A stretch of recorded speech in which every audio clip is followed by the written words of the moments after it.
Peace. Greetings to everyone. Namaste. Om. Shalom. Anku Jasanebneb Tuaneta. Assalamu alaikum. Ni hao. Jambo. Um, Many other greetings if I forgot any. Hola. Um, but anyway, as usual, as always say, if I forgot any greetings, please excuse. But for the sake of time, I just wanted to come on live. I know there's not many people that's probably going to see this. However, because I don't have enough memory on my phone, I had to come here on the laptop and try to go live. Okay. Anyway, with that being said, I just wanted to kind of share some insight that I've just gotten. Well, I've had it for a while, but just recently I had some conversations with some very um, beautiful spirits, very beautiful people. But I've had some conversations with them, and I've had this conversation multiple times, and I'm often misunderstood when I express this that I'm about to talk about. But it causes me to look within and really try to elaborate, not like second guessing what I'm saying, but elaborate how I'm expressing it and the ways I express it. And it causes me to kind of look at, is there a better way I could express that? Or is there other words as you go through the basic functions of life, right? The everyday ups and downs, you find different ways to express yourself in different words. You're like, well, man, why didn't I just say that? But yeah, and this is one of those moments, right? Looking back on some conversations I've had in the past and even most recently with some beautiful spirits, as I say before, I'm often misunderstood. I don't know if I was misunderstood most recently, but I know in the past I have been. And I wanted to go over it again. And what I'm talking about right now is uh, the term that can be controversial in many ways, to especially nowadays. Um, but the term is polyamory, right? And I wanted to talk about that today, just to share. Every now and then I may share something. Usually I'm talking about the self, and usually I'm talking about Advaita or self inquiry. And I'm going to always talk about that because that's always the ultimate point of everything. But anyway, in this particular case, I want to talk about polyamory, right? So with polyamory, we're talking about not the popular or what's been made popular most recently and throughout time, what's been made popular societal wise as what polyamory is supposed to represent, or how people utilize it and how people apply it and try to parlay it in one way or the other. Nothing against them, nothing against anyone. This is just different ways of looking at things and connecting dots, seeing different views, looking at things, tracing it back from its origins up to now and trying to connect dots with that. Just being able to see from a broader perspective. Okay. So that's where I'm at right now. And that's what I want to share. So, what I've come to recognize through my ups and downs in life and through my willingness to look deeper at a lot of things and connect dots, I've come across some very profound ways of seeing things like polyamory. Um, it causes the things I've gone through in my life, and especially when it came to Advaita or self inquiry and looking at things in a different way. Um, I'm not saying that's solely responsible for the way I look at things, but it does help to back up and look at things from a broader perspective and look at the origin at where these things are coming from, these views, these pet peeves, these beliefs, these traditions, just tracing the things back within, the ability to look within at oneself and see, where do these things stem from? Where do my views and my beliefs and my traditions and my standards and principles and things that I go through in my everyday process, where do they really stem from? And when you do that self inquiry, when you start doing that self introspect, when you start really looking within in a very relaxed way, no particular intent, but just looking and observing, you begin to see and notice things you didn't notice before about your own self, about everything around you, you know. And after a while, it can get distracting. But if you stay with it And the more you deepen in that looking, um, and looking in things that way, it begins to settle and the subtleties begin to drown out all of the chaos. And in the subtle way of looking at things, you begin to notice more things that you wouldn't notice while thinking that you're immersed in the chaos, if that makes sense.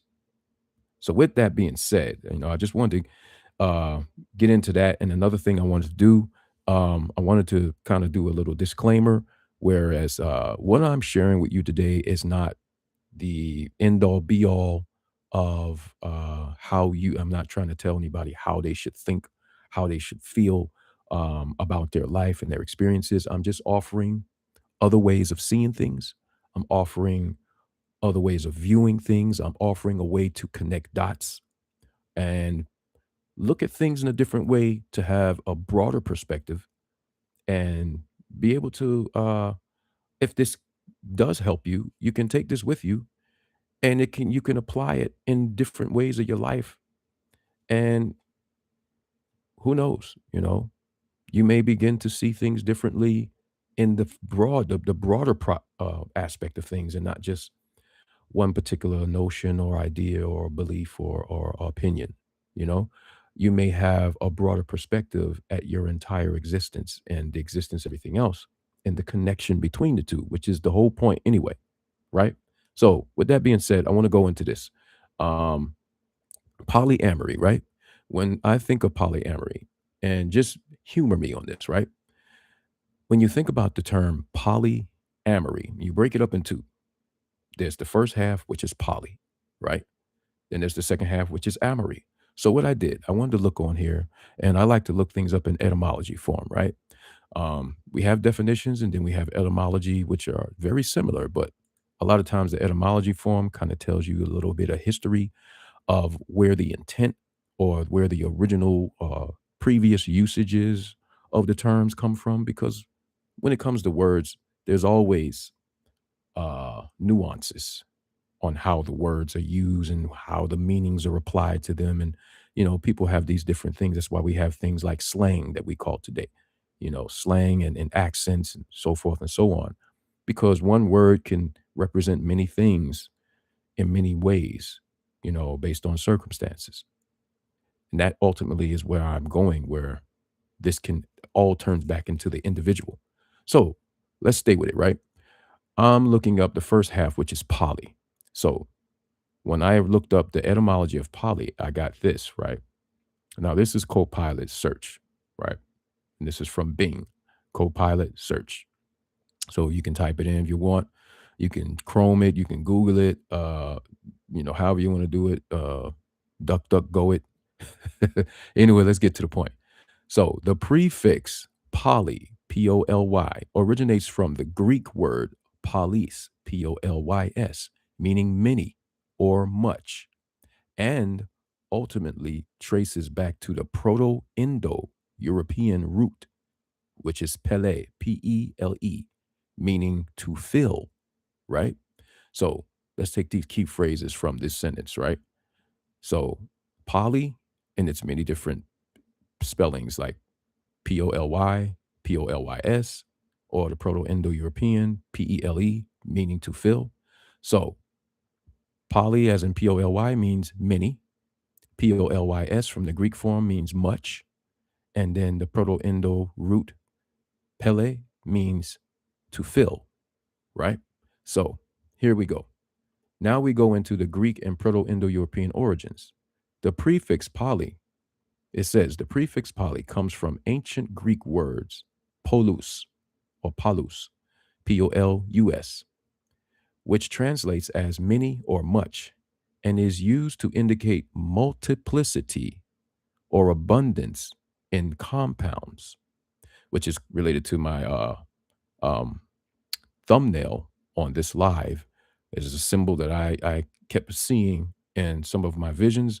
I kept seeing this symbol or this image. Whenever I close my eyes, I would see this image. It's very profound. And what the term would come to me is singular multiplicity of multiple singularity, or multiple singularity of singular multiplicity. And it's very profound that this looking into poly would relate to that because that's what I picked up as well when I saw polyamory, multiplicity or abundance in compounds, right? So, this, I'm gonna read it again. The prefix poly comes from the ancient Greek word polus or polus, Polus, which translates as many or much and is used to indicate multiplicity or abundance in compounds. Goes on to say, this Greek term itself derives from the Proto Indo European root pele, which is Pele, meaning to fill. So pele means to fill, and the Proto Indo European root, in which conveys the idea of fullness or multitude, right? So again, I'm going to say that. The Proto Indo European root pele, which is associated with poly, means to fill, which conveys the idea of fullness or multitude, right? In Greek, the plural form polio or polio, which is Polloi, also reflects this sense of many or numerous. Now, that's just the poly side. I think some of you probably know where I'm going already. Because here's I want a side note, right? Here's the misconception that when somebody brings up poly, because of such a popular, um, one popular way of viewing it has been made so popular in society, people always associate poly as in many sexual partners. You know, it's like almost an automatic assumption. Like poly, you're referring to, I want to have sex with multiple people. That's not necessarily what polyamory was intended to represent. You see what I'm saying? And so this is where I'm going, so just stay with me, walk with me on this, okay? So now we got the poly side. We just did a little brief insight on what that was intended to represent. So we have things like many or much, and we have things like to fill, right? Which conveys, it relates to multiplicity or abundance in compounds. It also relates to fullness or multitude, right? So also a sense of many and numerous. This is where we get from, as a summary, from what we looking up when we look up poly and the etymological aspect, right? So, and that's just one, surface level looking of it. We can go deeper down the rabbit hole, but I don't have that much time right now. But just a general, okay. So now let's go over to the Amory side, okay. Now we're looking up Amory. This is the etymological reference that I sought out. And again, this is also from Copilot Search, which is on Bing. You can Google it. You can, like I said before, you can DuckDuckGo it. You can look at many other different versions from search engines. You can even AI it. Okay. But anyway, here's what I have. Well, here's what showed up that I'm going to read to you. The name Amory, Amory, has multiple etymological roots. Okay.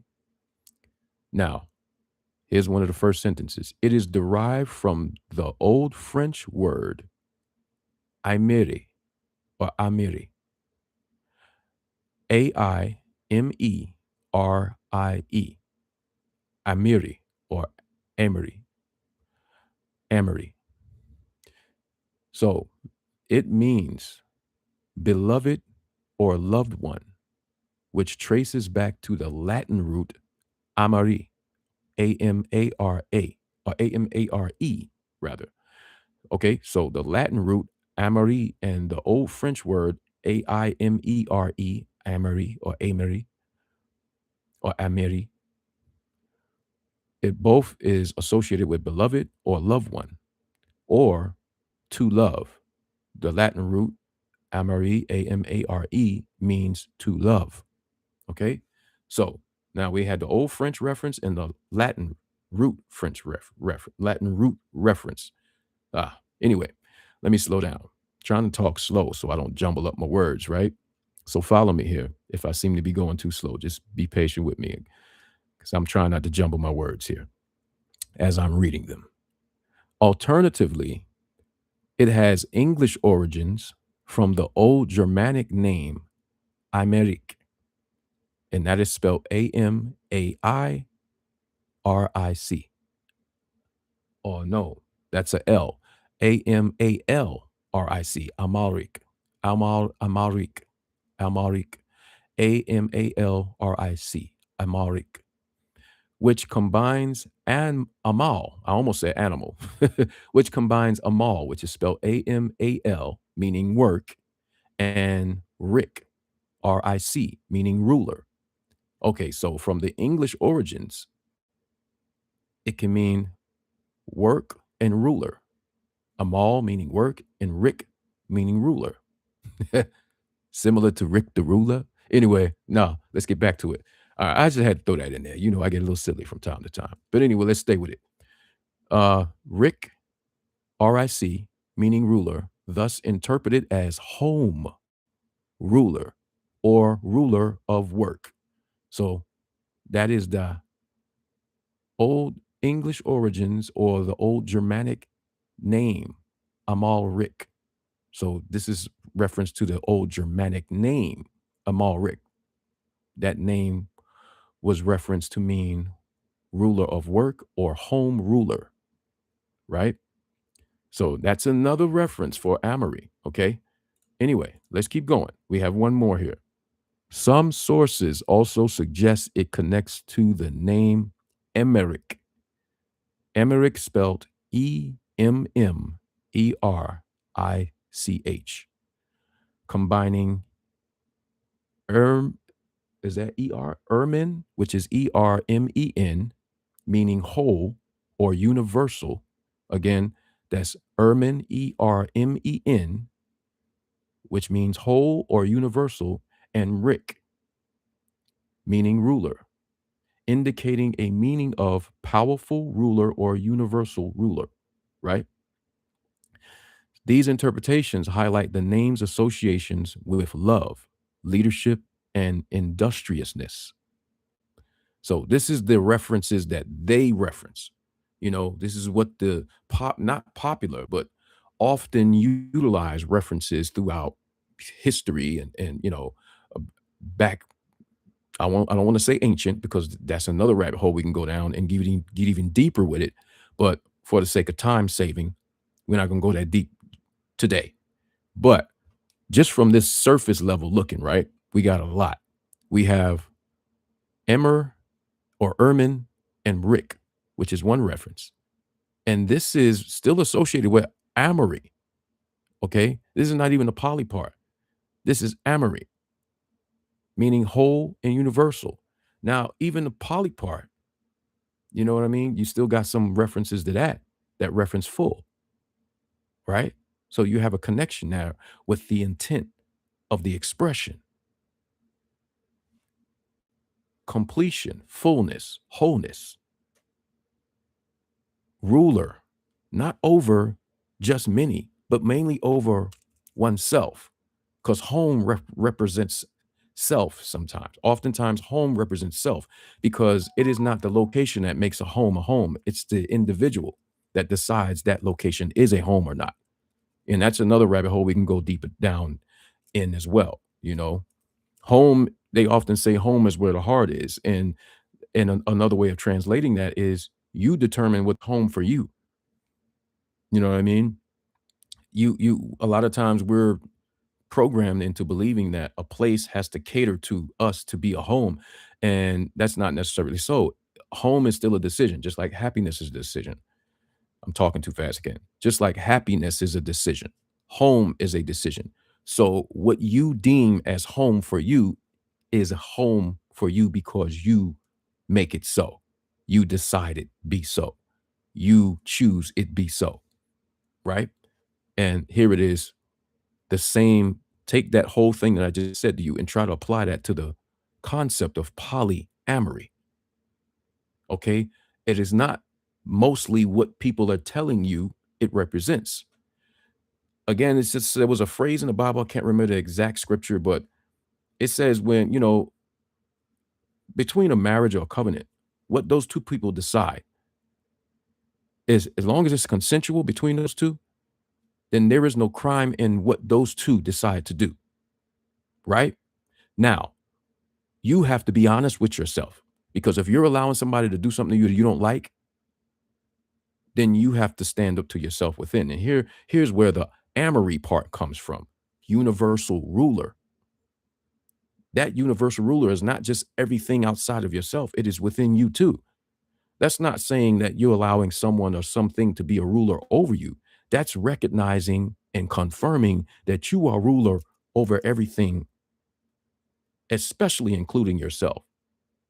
And that's really the only thing you really rule. But when you look from this place, I'm going into the self inquiry side. When you look from this place that you look from, when you really pay attention to that place, if that makes sense, you recognize that you're beyond rulership without this view, this original witness that witnesses everything. There could be no concept of rulership or universal or non-universal or non-rulership or power or no power or many or not or one or none.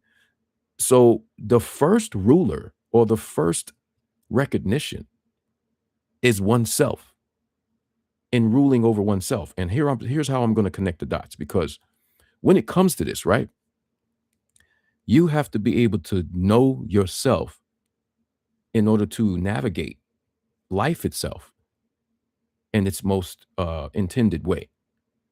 The most efficient way is to know yourself.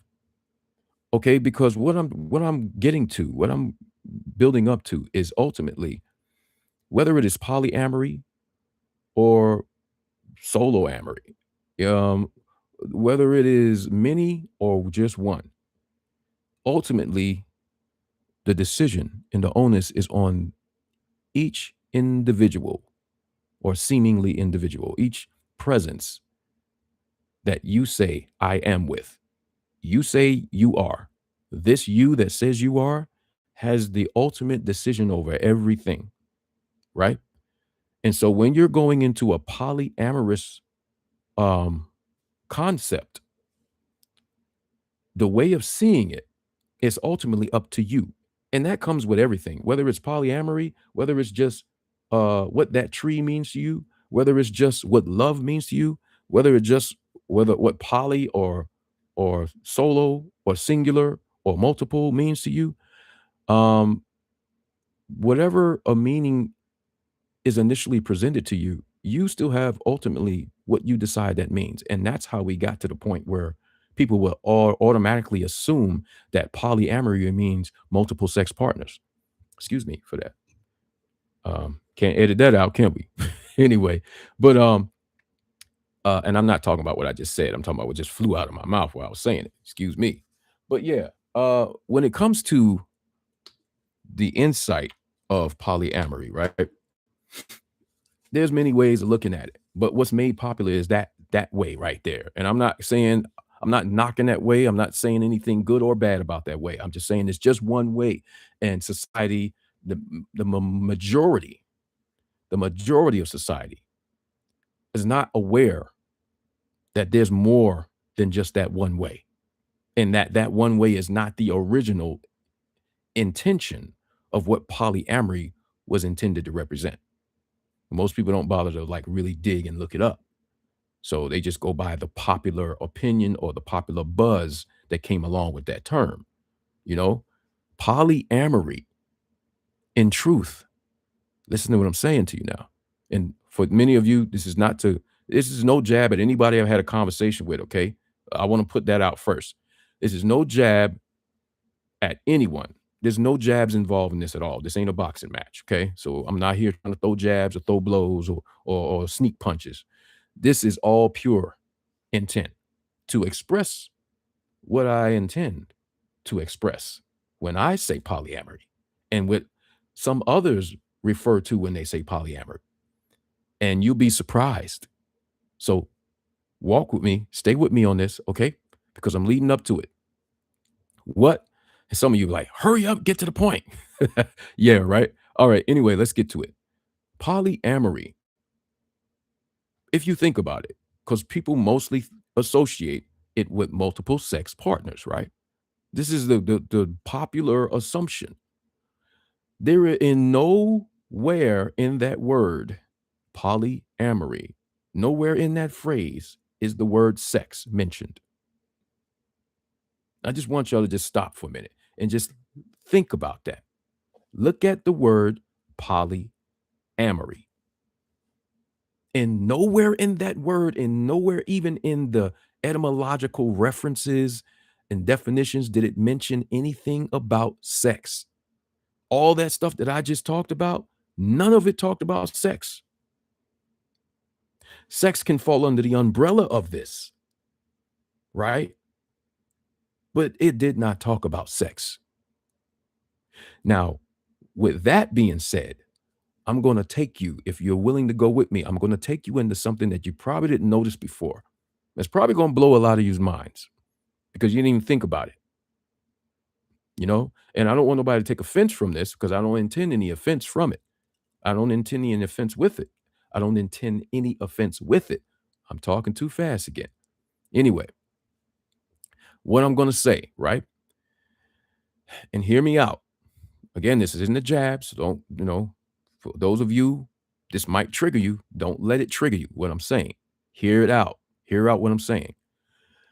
And what I'm going to say is this. Many of us in this walk of life, especially in this Western world and the popularity, you know, we are already conducting and acting out polyamory and polyamorous relationships and activities on an everyday basis. We are already doing it. If you just look at the etymological references and definitions and meanings, you will literally see that that is an undeniable fact. We are already practicing polyamory, whether we're aware of it or not, just by the original intent and reference of the terms themselves. Not what somebody took it and made it to act out in one particular way, but what is actually intended to mean and represent. The polyamory side is basically what we act out every day. Yeah. And what I mean by that is on a very innocent and genuine, no ill intent meant way. We act this out every day with our loved ones. We act this out every day with our friends. We act this out every day with our co-workers and just general people, our pets, general nature, the love and the gratitude and the appreciation that we have just for life itself. When we go to enjoy things and you go on vacations or you go outside for a walk and you're sitting there and you're just taking in the prana and the fresh air and you listening to the birds sing and you listen to the sunshine, that's a form of amory. And it's not just singular. You don't just say, well, I'm only going to love nature and I'm not going to love this person over here, or I'm not going to love that person over there, or I'm not going to love you. I'm just going to love nature. That's not how it works. Polyamory is multiple, many, universal love, the act of loving universally. The act of loving universally. That did not say the act of having sex with everyone in the universe. It just says the act of loving universally. So that's what some of us intend when we express polyamory, right? And in some of my conversations, I would tell people from the perspective of, I would relate it to my past relationships. And I would say, hey, in some of my past relationships, there was the person I was involved with, and sometimes myself as well, not being honest with ourselves or each other. And we may have friends that we had relationships with in the past, or people that we used to talk to in the past, or just people that we went to school with in the past. or past coworkers or something, and you developed a relationship with that person. Not sexual, not always sexual, just a relationship, just a friendship, just a colleagueship, just a partnership or former partnership. And sometimes because of insecurities and how we let insecurities get out of control in our own lives and in our own aspects of ourselves, some of us can get overwhelmed with emotions and feelings, and our mind and our ego runs wild with ideas about those relationships because we've been hurt in the past. We've been traumatized in the past, and those traumas, they weren't fully dealt with. And so these things arise within the ego, these thoughts and feelings and emotions, and they run wild. We don't regulate them. They run wild because a lot of times we're not taught how to regulate them. Hence the self-inquiry, the invitation to self-inquiry or advaita or self-introspect, those things, that's where they come in, but that's another talk. That's another rabbit hole we can go down another time. I put many videos up there on my page about that. So you can feel free to go and, listen and get some insight on it. And look, I've referenced many other people who talk about it. Um, say whether they're recognized as sages or gurus to other people, um, what they're expressing is still truth, you know. But I even reference those. You're welcome to look them up. I even go through books about that. But anyway, let's get back to what I'm talking about with the polyamory. Okay. Many of us are conducting polyamorous activity, polyamorous relationships in our daily lives, and we're not even aware that we're doing it. Why? Because our concept of polyamory is kind of misconstrued and misinterpreted. You know what I mean? And in some cases, misguided because we kind of get what polyamory means from others' influences or what we hear other people say or what we see other people do. And a lot of us don't take the time to really dig deep into finding out ourselves and confirming ourselves, what does polyamory really represent. And like I just did, just a very basic thing where you can go online right now and just type in, separate the syllables with the phrases and words, and look up each one etymologically, look it up individually, and see what just those general references tell you and express to you. And you can kind of get a better insight of how it was applied and used in the past. And you can kind of see how it might have been, there might have been a branch that branched off to the left or the right about it. And you got popular beliefs about it based on those branches that came off of it. But the root of it can mean something totally different. And those branches are just part of the root, but you're associating the totality of it by what the branch represented. You know what I mean? Instead of the actual tree itself and the roots themselves, you know? And that's why I wanted to put that out today. I wanted to share this today because a lot of my conversations with these beautiful souls that I've had these conversations with, I think sometimes, and you all, if you're listening, you let me know if this, if you did misunderstand me, or if not, then that's great, but if you did, then hopefully this video or this live helps you have a better insight as to what I was intending to express and reference when I say polyamory. It doesn't necessarily mean multiple sex partners. Now, it can mean that if the parties involved agree to that, and that's why people can associate that with polyamory. Because if those parties agree to that, whoever you have a covenant with, if they're in agreement with you and you're in agreement with them, whatever you all decide to do is what you decide to do, as long as you're not hurting each other and you're not hurting others. See what I'm saying?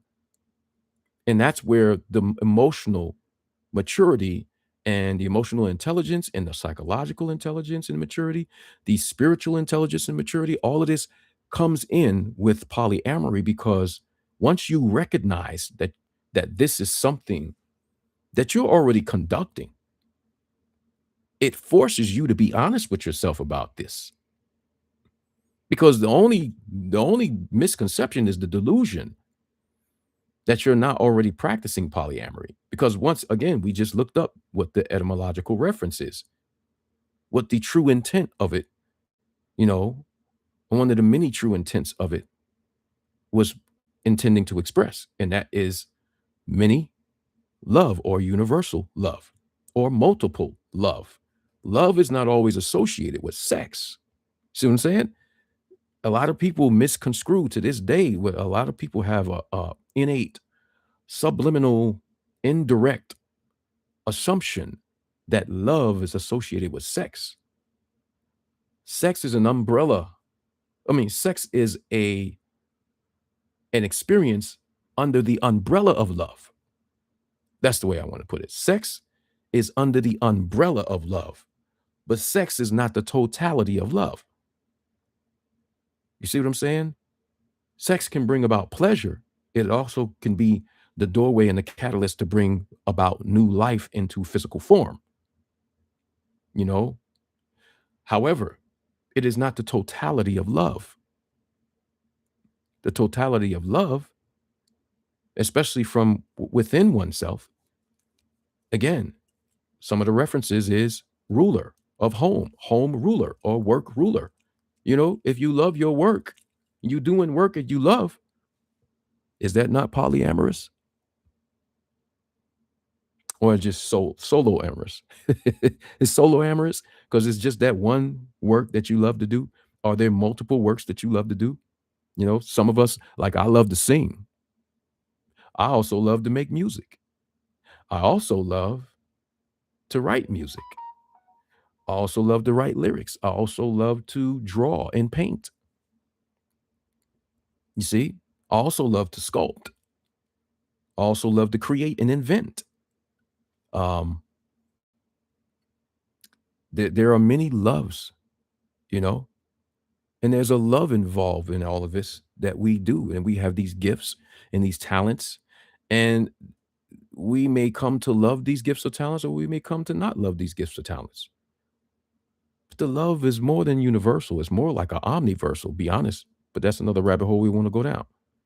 But for the sake of, familiar words, the universal side of it, you know, meaning the many as well as the one, the universal side of it is basically as it says it is. That's the multiplicity of it. I don't just love one person. I love many people.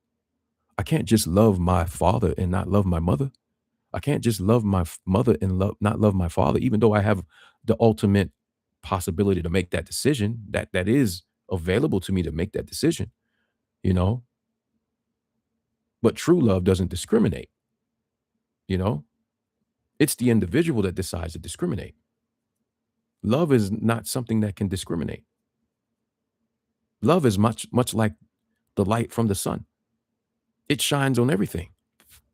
Now, some things may come and get in the way and create a shadow, you know, and think it's depriving whatever it's shadowing over from the light of the sun, but the sun still blasts through that object, whether it's in the shadow or not. The radiance, the radiation, the radiance of the sun still gets through. The light may not reach it, but the radiance stretches far beyond the light, the visual light. Radiation reaches far beyond visual light. So the radiance that is love itself, the vibration of love itself, it is not just limited to visuality. You know what I mean? That's what I'm getting at. Love is not limited to the visual aspect. Love is a vibration that is omniversal, not just universal, but is omniversal. That's where the phrase in the Bible, omnipotence, omniscient, omnipresent, that's where that is associated with. Love is poly by nature, and you are polyamorous by nature because you're not just bound to love just one thing. You can choose that, and the fact that you have choice itself testifies to the fact that it is polyamorous in nature. It is not solo amorous, it is polyamorous. See? Because you have choice. The fact that you have choice is polyamorous in nature because it required a love to give you that choice. That choice that you are given came by way of love. You're given a choice because of love. Why? Because love is in everything. Love doesn't discriminate. That's why love has many aspects to it, you know? You have all these different aspects and ways of expressing love and ways of seeing and viewing love and experiencing love. Love is the totality, the giant umbrella, the totality. What's under that umbrella and what stems from that umbrella, or let's say, it's the tree. It's the ultimate tree. And then you have all the roots, and you have all the branches and the stems and the leaves and the fruits and the seeds from the fruits and all of that incorporated with it. But the tree itself as a totality, the omniversal totality that is love, is what enables or allows all of these other aspects and experiences that fall under its umbrella, under its radiance, under its vibration, you know, under its covering, so to speak. So when I say polyamory, that's what I'm intending to express. And sometimes a lot of others, whether you believe it or not, are expressing that. They're not really focusing on the sex side. They're focusing on, I'm just, I don't want to lie. I don't want to deceive myself. I'm already living out a polyamorous life. I'm just not really recognizing that that's what it actually intended to express. What I'm already am, what I already am, and what I'm already doing is polyamorous in nature in itself.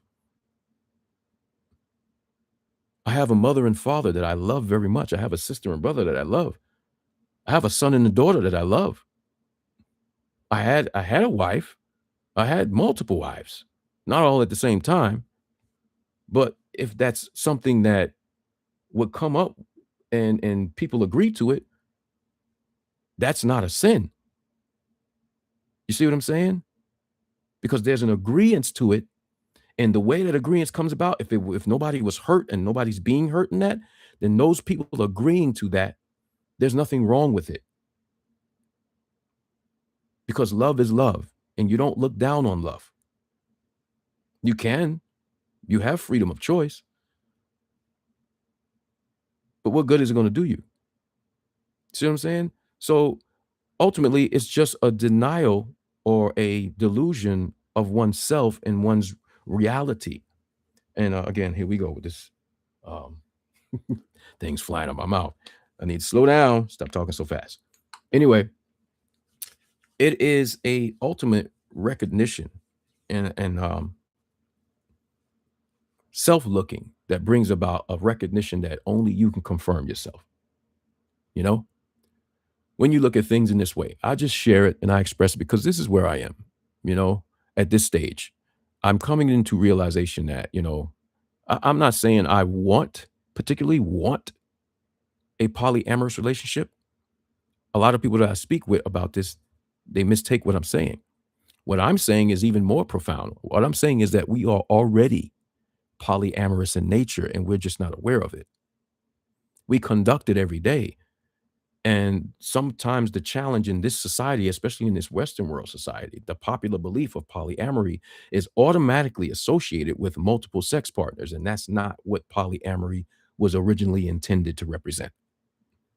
That's basically what I'm saying. If you really look at it for what it is, polyamory is talking about love. It's not talking about sex. Sex can be under that umbrella of love, but polyamory's root focus is on love. That's why you don't see the word sex or anything associated with sex in either word, whether it is poly or amory. Sex doesn't appear in either one. You see, because the root of it is what the words are intended to represent. And the root of it is universal love. Something you already are, something you're already conducting, something you already act out every single day of your life, 24/7, 365. Polyamory. So that's what I really mean when I express polyamory. A lot of people, when I say it's, I don't want to deceive myself anymore. That's what I mean by that. Because I'm coming into a recognition and a way of looking that is not normally viewed. I'm looking from a place and looking things at ways that are not normally looked, you know. Um, And because of that, I see things differently. And so I no longer look down at polyamory because I really took the time to really pay attention and look beyond the buzzwords and all of the, all of the propaganda that came along with it. I beginning to see through the veil of that and really look at what those words really represented. What's the true original intent of what those words intend to represent? And then I begin to see, wait a minute, this is something we do every day. This is what we already are. We are already polyamorous in nature. We're just deceiving ourselves by thinking it's something else. And we're saying, oh, no, I'm not that. I don't do that. But if you really pay attention to the original intent of what polyamory represents, you are automatically polyamorous. If you have the intent of love in your heart for more than just yourself or more than just one other, if you have a child that you love or multiple children that you love, if you have loved ones that you love, like mother, father, sister, brother, son, daughter, aunt, uncle, cousin, friend, co-worker, stranger, as I said before, pets, and just no pets, just general wildlife that you see in trouble and you go to help that wildlife. There's videos all over the internet about that. People seeing wildlife in danger and going to help the wildlife. That requires that's a polyamorous love. That's gonna say, oh no, I don't deal with deer. I'm sorry, poor deer. Hey, I guess you just gonna drown in that mud there. Or you're gonna go out there and wrap a rope around a deer and try to pull it to safety. And that deer shows you gratitude and love. And you show gratitude and love to that deer. You showed the gratitude and love by helping it. You didn't have to help it, you decided to. It requires love that enables that decision, and you use love to make that decision. Right? So that's still love. And it's love for more than just one. That in itself, by definition in nature, is poly. And then the love is the Amory, you know? And so that's what I'm talking about.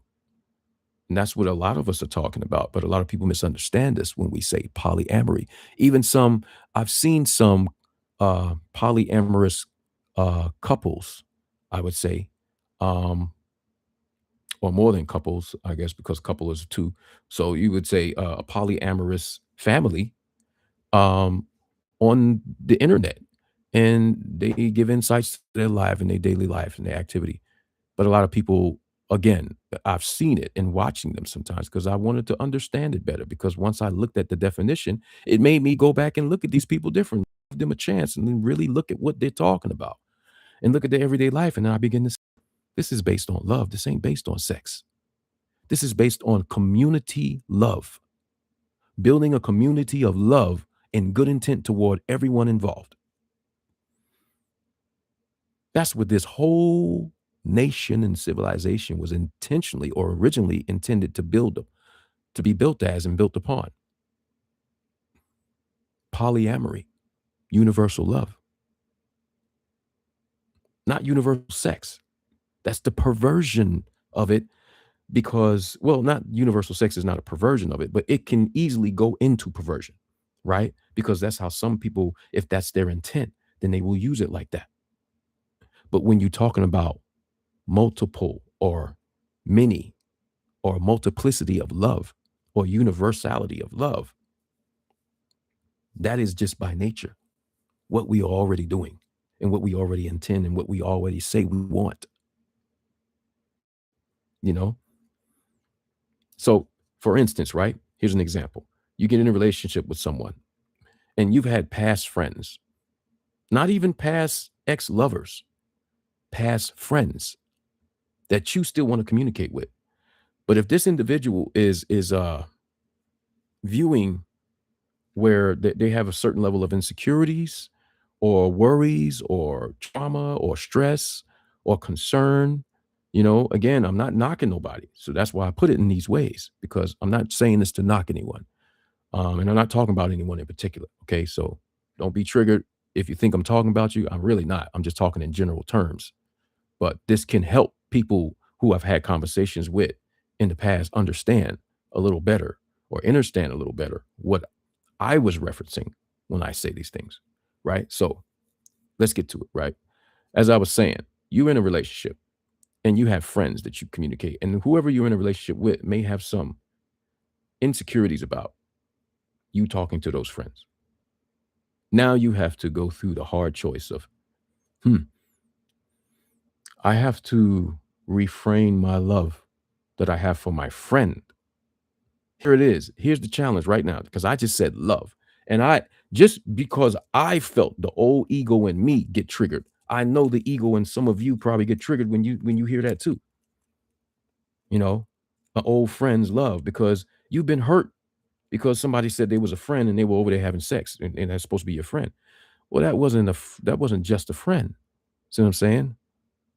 And yeah, that possibly can happen, but you can't stop that. See what I'm saying? The only way you can stop that, well, I take that back. You can stop that. The only way you can stop that for sure is to not be in a relationship with that person in that kind of way. So it won't bother you if they have sex with their friend. But if you having a relationship with that person, you can't assume that you can control what that person does and doesn't do. You can request, you can make a request, you can make a petition, you can you know, state that hey, I wouldn't want you to end up involve yourself with this person because I don't feel comfortable. I feel like maybe y'all might get together and have sex or whatever. Maybe y'all still got feelings for each other in that kind of way. And I'm like, well, here's the thing. And you can be this way too. Or you may be on the other side and have to deal with this. Um, if that were to happen, there would be nothing you could do to stop it because that would be manipulation. And I'm not saying you would be right or wrong in either one, but here's where the self-sabotage comes in with that. Thinking that you can control something outside of yourself or someone outside of yourself is in nature in itself self-sabotage because you can't. It's a delusion. You cannot control anyone or anything outside of yourself. If it appears as though you're controlling someone outside of yourself, it is because they are in some form or fashion deciding or making the decision to go along with it. But at any given point, they can make a decision to no longer go along with it. And there's nothing you could do about that. There's nothing you can do to stop it because the decision is not yours, it's theirs. The only power you have decision based is the decision over your own self. And they have a decision over their own self. You have no decision over them. You see, ultimately, on a very divine and natural way, you don't have any power over anyone. You know, you only have power over yourself. So frustrating yourself, stressing yourself out, burning yourself up inside about whether this person is listening to you and following your directions and respecting your boundaries and things like that. You don't really have any power to force them to do so. So that brings you to a point of self-sabotage. And what I mean by self-sabotage is this: you're bringing yourself into a state of turmoil. Unbeknownst to you, you're bringing yourself into the state of turmoil unnecessarily. Because once you accept the fact that you don't have power over them, you only have power over yourself, then you have to face the hard truth of, yeah, they very well may go and do it anyway. And what could you do about it? Nothing at all. So why stress yourself out about it? And this is where what I mean by I don't want to deceive myself anymore, and I don't want to be in relationships where deception can have a bigger opportunity to reign supreme. You know what I mean? Or be more dominantly influential over our experiences in life, if that makes sense. Because deception in this form of thinking that I can control my partner or my mate, whether I intend to control them or not, just the popular belief of how relationships go has a misconception of control. There is no control involved in relationships. Relationships are decisions that are mutually made. Relationships are not something that's forced. That's a dictatorship, not a relationship. That's an imprisonment, an enslavement, not a relationship, right? So when it comes to relationships, polyamory is what I see as truth. I don't see polyamory as a form of perversion like the popular belief of it is, meaning multiple sex partners. I'm talking about multiple love, multiple people that I love, multiple beloved, multiple people that I love, and I still want to have open communication with and relationships with, not always sexual. That requires both parties involved or all parties involved to go over that situation and decide whether it is something that they're okay with or not okay with. And that requires the level of emotional maturity and intelligence and spiritual maturity and intelligence and psychological maturity and intelligence and even what's the word I'm looking for where you express yourself well. Um let's say diplomacy, you know, to get mature in diplomacy and everything, right? So what I mean by diplomacy is when you're able to find ways to work together and communicate in good, healthy ways, good, positive ways, good, productive ways with multiple people. That's what I mean by diplomacy. And those are skills that when you're openly into a polyamorous relationship, it brings it more to the forefront of importance that you develop. Because whether you know it or not, people who openly allow themselves to be in or decide to be in polyamorous relationships, they by nature have to develop these skill sets more because it's not just you and just that one person. So if you have an argument and you begin to wild out and crash out, and you got multiple people there, like, whoa, whoa, whoa, whoa. Everybody can come together and it forces you to have to kind of control yourself a little bit because now you got multiple people there and you're like, okay, well, I got to hear everybody out. Because if you don't, it ain't going to work anyway. You're not open to multiple viewpoints. You're not open to listening to multiple people. It forces you to have to be responsible and have that emotional maturity and intelligence and spiritual maturity and intelligence and psychological and intellectual maturity and intelligence to be able to control oneself enough to be able to hear everybody else out and be considerate of everybody else involved and be able to find a middle ground, which is the diplomacy part, a ground where everybody can cooperate and agree on. You know what I mean? A mutual ground where everybody can agree on and things can work together. And that doesn't necessarily have to be just sex based. It is more so based on all other things outside of sex because those things are required even more. Because it's easy to kind of like have an expedition of multiple sex partners. It's easy to do that. And then everybody go home and do their thing and they go home, they go their separate ways. But when you have to live together, work together, build together, raise children together, raise communities together, protect, provide together, protect together, nurture together, heal together, grow together, mature together, evolve together.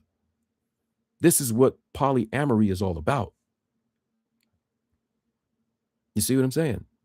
So that's what I was talking about. Um, that's what I intend and express as polyamory. Um, I didn't say I wasn't open to multiple sex partners, but that's only if the partners I'm involved with or the partner I'm involved with is agreeance to that. That requires the emotional and intellectual maturity to sit down and talk that out and then either be okay with it or not okay with it. And decisions have to be made from that point. You know what I mean? But the main meat of it, if you want to say it that way, I don't like saying meat because I don't eat meat, but the main seed of it, the main root of it is the universal love aspect that it was originally intended to express in the first place. And so that's where I'm going. That's where many other people are going. People sensationalize the multiple sex partner side of it, and they always like uh, uh, make that higher than the root of it. You know what I mean? They make that more popular than the root of it. But the real true root of polyamory is the universal love aspect. Yeah, I'm starting to talk too fast again. But yeah. So I wanted to express that and share that today. I don't know how long is this video? How long have I been recording now? Um, am I still on? Is this live still going? Yes. Okay, so I'm 1 hour in. All right. Y'all bear with me as well. Again, I have this microphone. I don't know if you can hear me well or clearly. I'm going to go back and probably look at this live later and see if the volume came through or not. Uh, let's see. Okay, I have mute here. Is this volume? Is this something where I could turn up the volume, or is this just how loud? Hello, testing, testing, testing. Wait a minute. I might have been talking low the whole time. Let me see. Is that louder? Is that louder? Is that louder? Is that louder? Can you all hear me better, or am I too loud? You let me know. Uh, let me see. Share screen. I see the green circles as volume.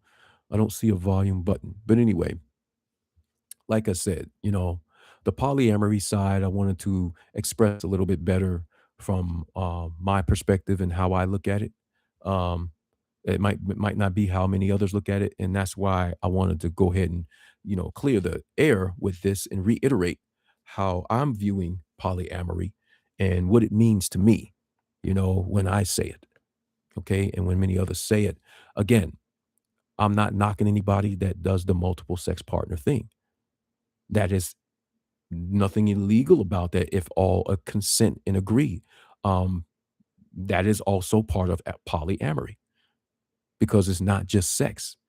It is making love. So making love would be involved with it. And if people decide that they want to share a partner, that's between them because they agree to it. All parties agree, and as long as none in the party are being hurt, and if those hurts are not addressed and hashed out and wounds mended and healed, or any genuine intent to mend and wound heal and or heal wounds from it, um, then yeah, it's not going to work. It's going to be imbalanced. But if all of that is so, if there's hurt that comes from it, and people genuinely intend to heal those wounds from that hurt, if someone's hurt from it and they work together, that's where all of that I was talking about, the diplomacy part comes in, where you truly intend to, you know, heal each other, um, or attempt to heal each other, or one attempts to heal oneself. And there's assistance and respect and honor in that healing amongst oneself or all involved. Basically, what it's saying is you have a whole community of support in almost every way. You have a whole community of support. And that's what polyamory represents. So when people go into a covenant or a relationship that involves polyamory, that's basically what they're intending to build is a community of support and love. A community of support that's based on love. That's why it's called polyamory, not polysex, polyamory. And again, if sex is involved, then so be it. But that's just one aspect of it. The totality of it is universal love. And that's going to always be the main focus of it, because it can't work without that. Yeah. But and to add to it, the reality is we are all conducting this polyamory every single day of our lives, whether we accept it or acknowledge it or not. The fact that you love your mother or father or sister or brother or a friend, or you got a mate or a partner, a wife or a girlfriend or a husband or a boyfriend or whatever, and you love them, you know, Being in the military, people that you go through ups and downs and combats with and general life and, you got feelings for them that is involved with love, not sex. Now, some people may have feelings for those same people sexually, but again, that's just one aspect. The totality of just the general feeling of love, the general true intent, authentic intent of love for anyone or anything is by nature polyamorous, especially if it's more than one, you know, that one being yourself. So if you love anything or anyone other than yourself, other than just yourself, then you are polyamorous by nature, whether you want to acknowledge that or not. Because just by simple definition, that's what it expresses, you know? So I know there's people who might say, well, yeah, but people are going to take it and twist it. That's their decision to take it and twist it. This is where it comes in, where discernment comes in. You must study to show yourself approved, and that doesn't just mean study as in scholarship. That means study as in meditation. That means study as in spiritual, divine discerning. That means study as in looking from a deeper perspective or a broader perspective, and really looking for yourself to really decipher what these things really mean. What were they original intent to represent, and how are you deciding that it means to you? What do you decide it means to you, and how will you conduct your life? You know what I mean? Because this is a form of getting over spiritual hurdles. This is a form of getting over psychological hurdles. It's a form of getting over principality hurdles and emotional hurdles. This is what this involves. So there's growth going on with this, and that's what polyamory does, especially polyamorous relationships. It puts you in a position where you have no choice but to grow. But it puts that growth journey and that growth process at the forefront when you say, I'm in a polyamorous relationship. Now it's at the forefront. Whereas before in your everyday life, it's running in the background. Does that make sense? But when you get into a relationship that way, you have no choice but to put it as a priority, because now you have to develop those skills a lot more rapidly, because you have to maintain a relationship with not just one person, which is yourself, but another person and possibly another person. So now not just one, there's maybe three, there may be four, or however many. And when I say relationships, I'm not just talking about sexual partners. Keep that in mind. I'm talking about a relationship like love, care, concern, checking up on people, just having basic conversation, you know, enjoying the conversation with people. Like I said, I've had conversations with some beautiful spirits, some really beautiful spirits, inside and out. And I did get the feeling or the energy that maybe they misunderstood me, because possibly they may misunderstand what polyamorous is was really intended to represent from the beginning. Because, and it's not their fault, because most of society has been misinformed and misconstrued about what the true intent of polyamory really represents. Nowhere in that word, keep in mind, nowhere in the word or the phrase polyamory does it include sex or says anything about sex. But also keep in mind, it is something that is accepted very well, very much well so accepted by nature in polyamory. Because if you look at it totality of your life, you didn't just have one sex partner your entire life. You had multiple sex partners. You don't just stop loving those people. Just because you don't have sexual intercourse with them doesn't mean you stop loving them. I didn't stop loving my child's mother, my children's mother. I'm always love her. I'm a lover as a human being, just a general being. But I have a little more deeper love for her because me and her shared bearing children together. She bare children. We have offspring together. So it requires a certain level of love to be careful for the concern and the well-being of that individual, because they're still associated with your children. You know what I mean? But it stops there. It doesn't involve having sex. It doesn't involve having deeper levels of intimacy or levels of intimacy that would breach um, a level that you decided to have with someone exclusively. It doesn't have to go there. See what I'm saying? So, but still, it requires the person to have the emotional intelligence and the emotional maturity to deal with, if even if that does happen, you not lose your it.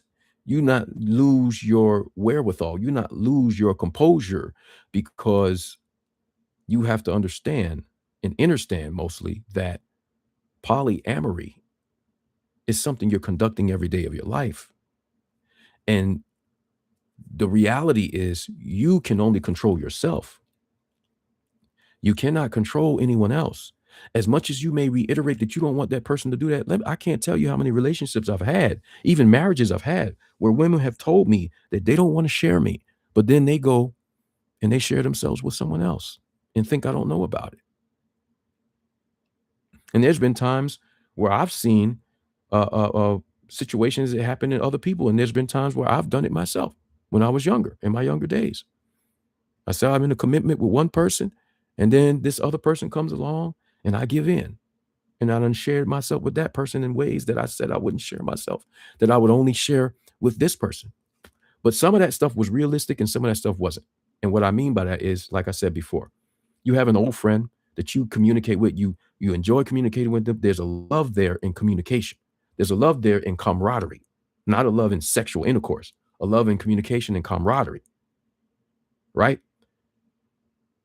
If you're in a relationship with someone sexually and you're in a relationship with them even more intimately, and they tell you that they want you to cut off your relationship with that person that you have the love of camaraderie with, the love of association with, that makes it hard for you. It's traumatic because now it's a heartbreak because you have to let go of something or someone that you love. You might not love them in that way that you're loving your partner, your sexual partner, but you still have love for them. And now you're being forced to cut that love off, which you can never really cut off, but you can cut off the interaction, you know. And that's why, and ultimately when you do that, and some people do that, excuse me, here we go. I'm talking too fast again. Let me slow down. Ultimately, when you do that, right? Some people, they play the role as though they do that, but deep down inside, they never do it. And that is a form of self-deception. And not just self-deception, but just general deception, because you're deceiving yourself and you're deceiving everyone else. And that person that's putting out the requirement for them to do that, they're deceiving themselves too. Because if you think you can control someone or get someone to do this thing, and they're going to continue to do it, or you have some kind of control where they're going to just, if they go back on it, you just flip out and freak out. That's, you're deceiving yourself. You have to come to the terms that they may go back and they may have sex with that person. You have to deal with that inside and develop a level of emotional intelligence and emotional maturity to not let that get to you, and you attach to it so much that you begin to behave in certain ways, whether you've confirmed that it's happened or not.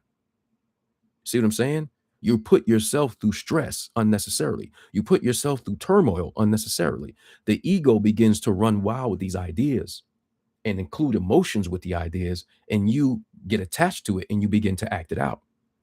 And you haven't even confirmed whether it's happened or not. And even if it does happen, you still have to have a level of self-control, because how are you going to let that disrupt your functionality? Because ultimately you never had control over that person.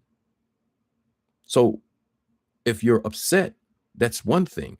But if you begin to act out because of it, that's a whole totally different situation, because why would you act out about something you had no control over in the first place? I've learned this by having multiple marriages and multiple failures in marriages. And there are many ups and downs involved in that. You know, I've learned my lessons. And some of the harshest lessons that I had to learn is that I can't control anyone. I have no control over anyone else but myself. I have control over how I decide to view things. I have control over my choice, if that makes better sense to sum it up all in a nutshell. I have control over my choices. I can choose whether I tolerate or not tolerate this, whether I go along with it or don't go along with it.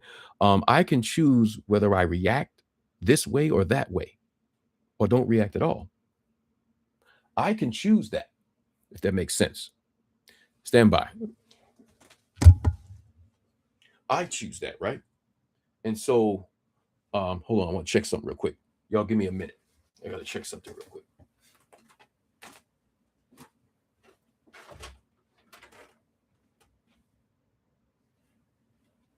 All right. Okay. Like I said, and y'all get to see more than just my upper body, right? But anyway, I'm back. And like I was saying, I choose how I respond, how I react, how I interpret, or the definition that I choose to attach myself to concerning this situation, or decide to that it means, or validity that I give to it. Um, those are all my choices. That's the only power I really have. You know, I don't have a power to get someone else to see things my way. Even when I'm expressing what I'm expressing now in this live, I don't have power over making you see it my way or not. I'm just offering a different way of viewing things. I'm not expecting you to just decide to say, "Oh, well, I see what you're saying now." I don't expect that. I just offer and share, and you still have the ultimate choice. You have the ultimate power of choice to decide, whether you understand what I'm expressing or what I'm getting at or not, or whether you won't even want to bother to understand it or not. That's still ultimately your choice, right? Um, I don't intend to control. I don't intend to compete. I don't intend to manipulate or influence anyone in particular. This is just solely sharing, and I share some of the insights that I get because, for one, I know that if someone else, if someone else was to share these views with me, I might have seen it, depending on what uh level of consciousness or insight or perceiving that I was at. I might have very well picked up on what they were trying to show me and be like, oh wow, I never think of it like that. Man, wait a minute now. Okay, I see it now. I see what you're saying. Or I'd have been like, I ain't in all that. No, I'm sorry. You can view that way. That's the way you view it, but I'm not. I don't know what you're talking about, and I'm not trying to see what you're talking about. You know, that's everyone's sole power.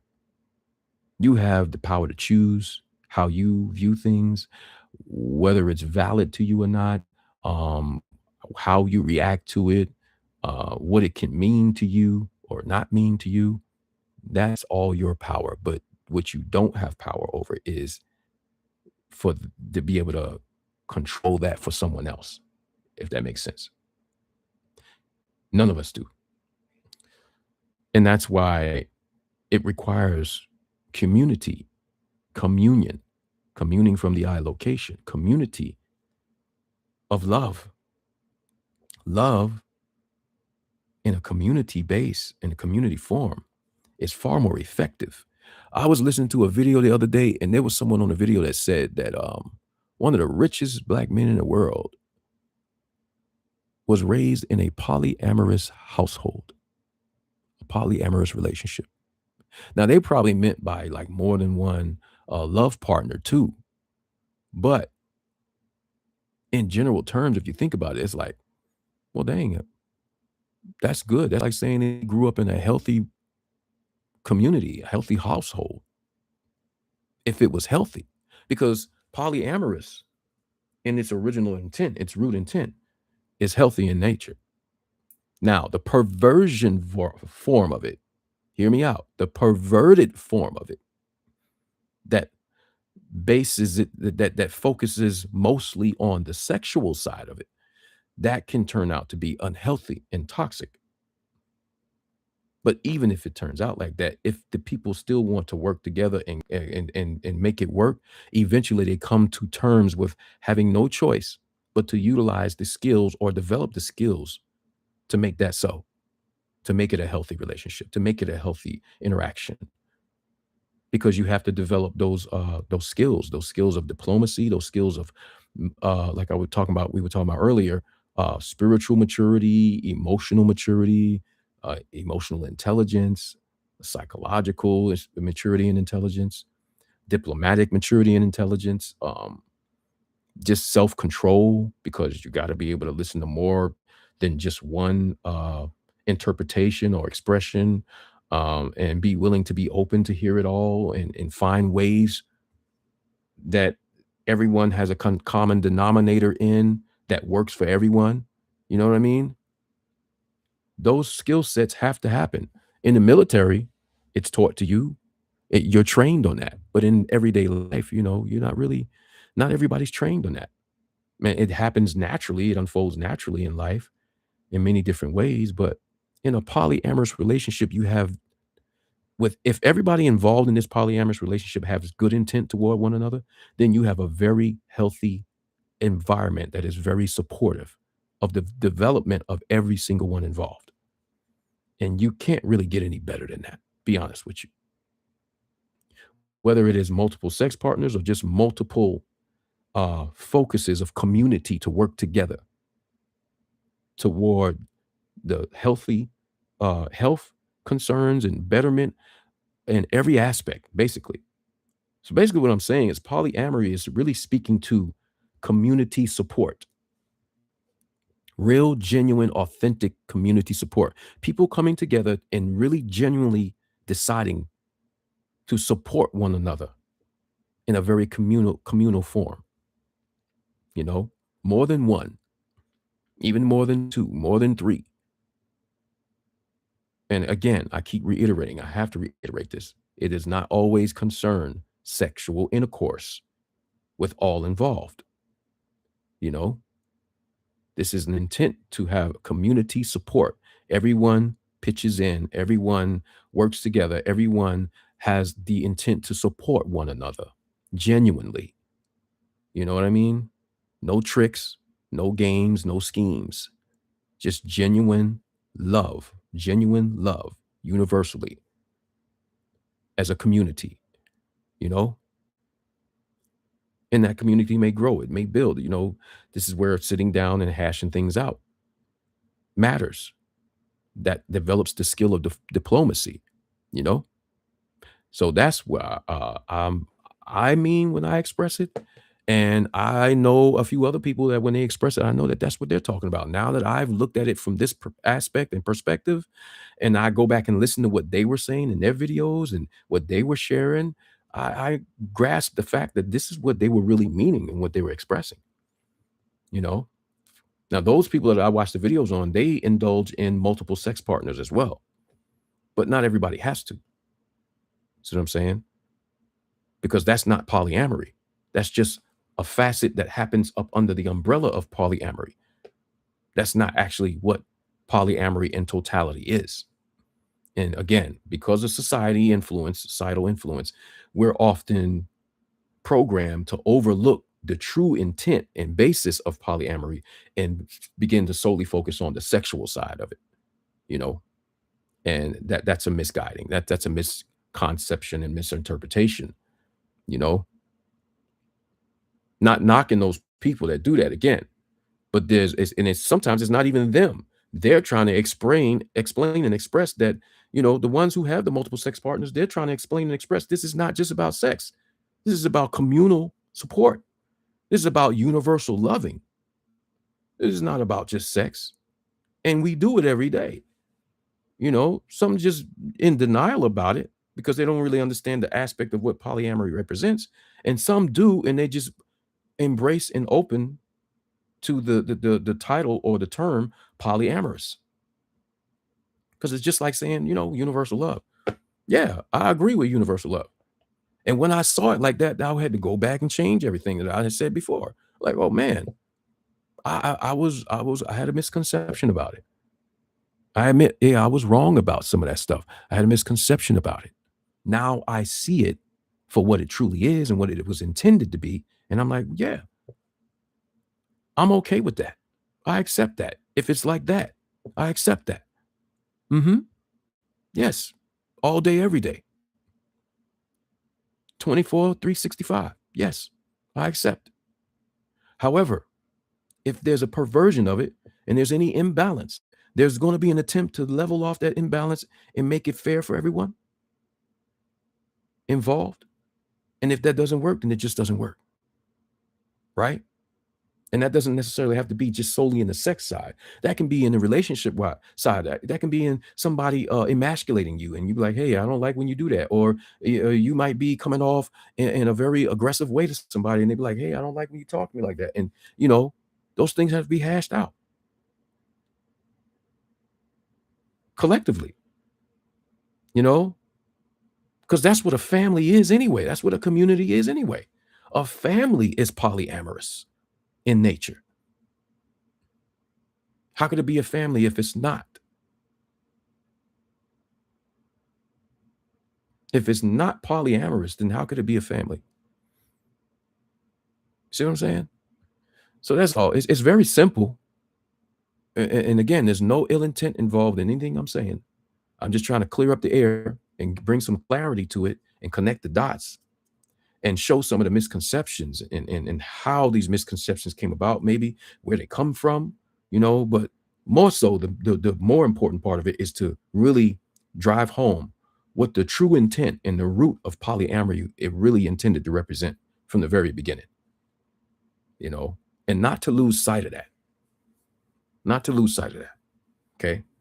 So when I say polyamory and other people say polyamory, take this into consideration that some people may mean it in this way and not in the more popularly made way by man and society to associate it with multiple sex partners more often than just universal love.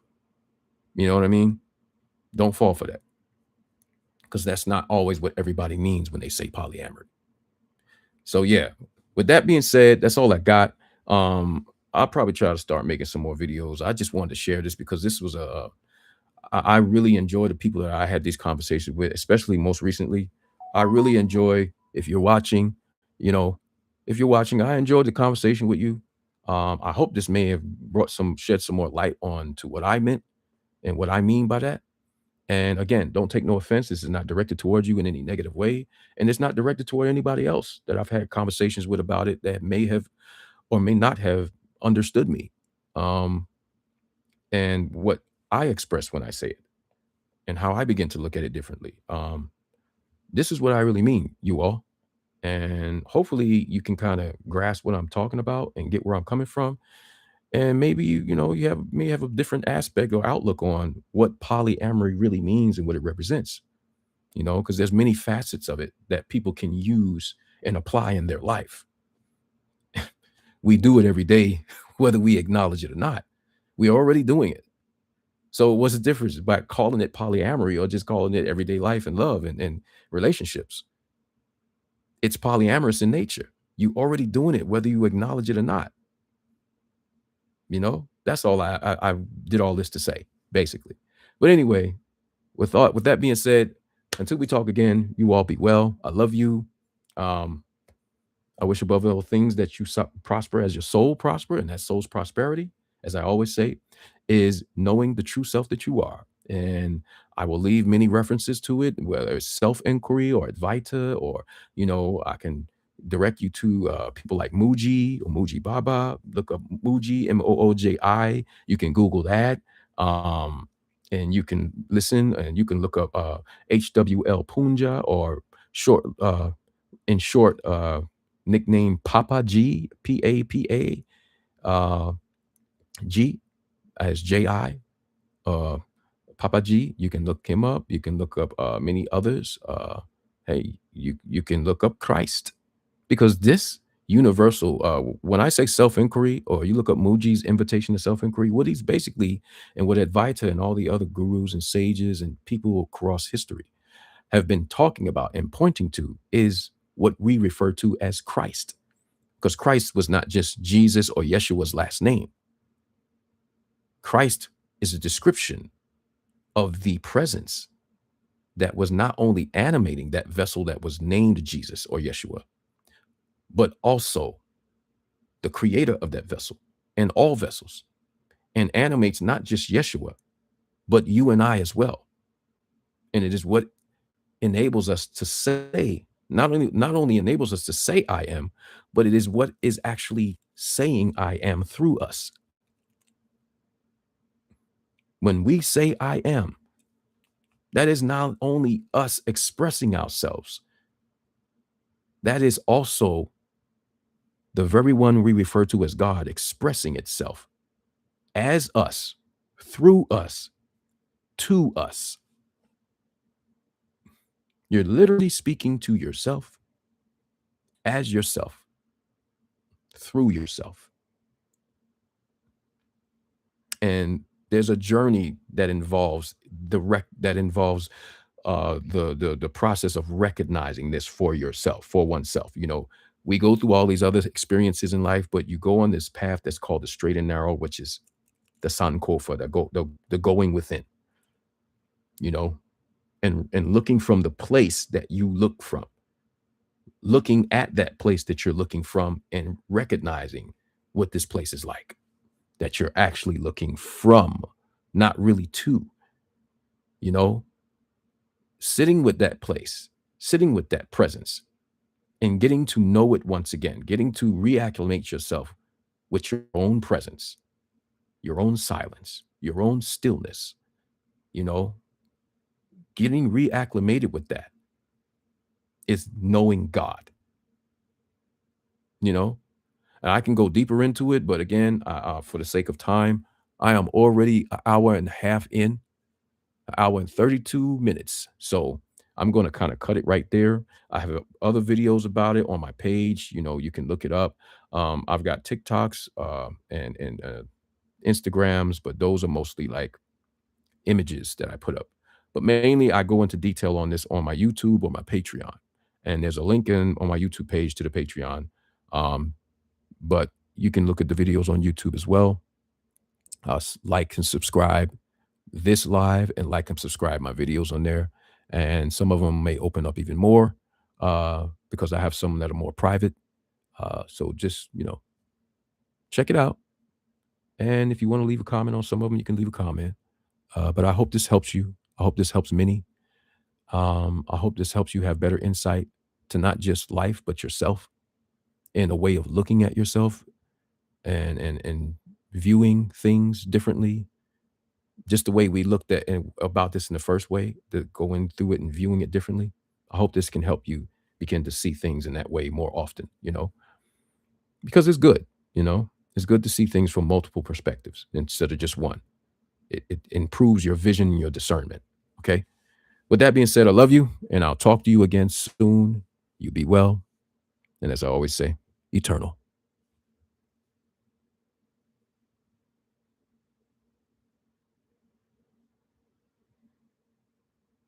So now, how do I stop this live?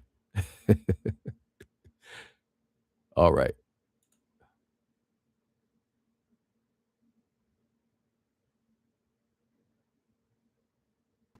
I'm still trying to figure out how to stop my live. End stream. There we go. All right.